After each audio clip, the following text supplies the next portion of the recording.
চাচা একবার ভেবে দেখেছেন, আপনি যখন এই ইহকাল থেকে পরকালে যাবেন, আপনার দুনিয়ার বিল্ডিং পড়ে থাকবে, দুনিয়ার টাকা পয়সা সব পড়ে থাকবে চাচা, কিচ্ছু নিয়ে যাবেন না চাচা, কিচ্ছু আপনার সঙ্গে যাবে না। যাবে কি? আল্লাহর নবী সাল্লাল্লাহু আলাইহি সাল্লাম বলছেন, ইতবাউল মাইয়িত সালাসা, মানুষ যখন মারা যায় তার সঙ্গে মাত্র তিনটে জিনিস যায়। মানুষ যখন মারা যায় তার সঙ্গে মাত্র তিনটে জিনিস যায়।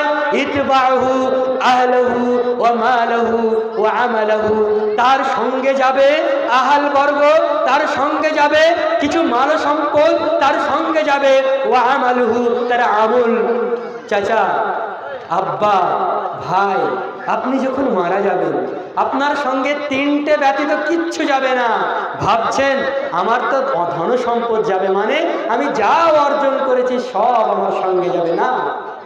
আল্লাহর নবী বলছেন, ইতবাহু, তোমার সঙ্গে যাবে আহলহু, তোমার পরিবার বর্গ তোমার সঙ্গে যাবে। মানে তুমি মারা গেছো, তুমি আজকেই মারা যাও, তোমার পরিবারের লোকেরাই তোমাকে কবরে নিয়ে যাবে, তোমার পরিবারের লোকেরাই তোমাকে দাফন করার জন্য জলদি করবে, তারাই একে অপরকে খবর দেবে যে আমার চাচা যান মারা গেছে, কেউ বলবে আমার পিতা মারা গেছে, কেউ বলবে আমার ভাই মারা গেছে, এক একজনা এক এক রকম করে খবর দেবে। মানে আপনার জন্য একটা নির্দিষ্ট টাইম নির্ধারণ করা হবে যে আব্দুর রহমান মারা গেছে, তার জানাজার টাইম হবে দুপুর 2টোর সময়। আব্দুর রহমান মারা গেছে, দুপুর 2টোর সময়তেই আপনাকে নামিয়ে দেবে। মারা গেছেন 10টার সময়, 10টার পর থেকে আপনাকে আর কেউ আব্দুর রহমান বলছে না। দুনিয়ায় এত নিষ্ঠুর যে মরার সঙ্গে সঙ্গে আপনার নামটা পর্যন্ত শেষ করে দিয়েছে। মরে গেছেন, মরার সঙ্গে সঙ্গে আপনার নামটা পর্যন্ত শেষ করে দিয়েছে। বলছে আব্দুর রহমান মারা গেছে, খানিকক্ষণ পরে বলবে যে লাশের দাফন কটায়?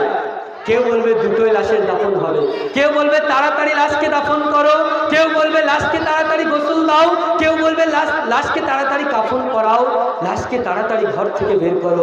আপনার নামটাও চেঞ্জ হয়ে গেল, লাশ আব্দুর রহমান থাকলেন না। তো আল্লাহর নবী বলছেন, তোমার আহাল বর্গ তোমাকে টেনে কবরস্থান পর্যন্ত নিয়ে যাবে, তারা মাটি দেবে।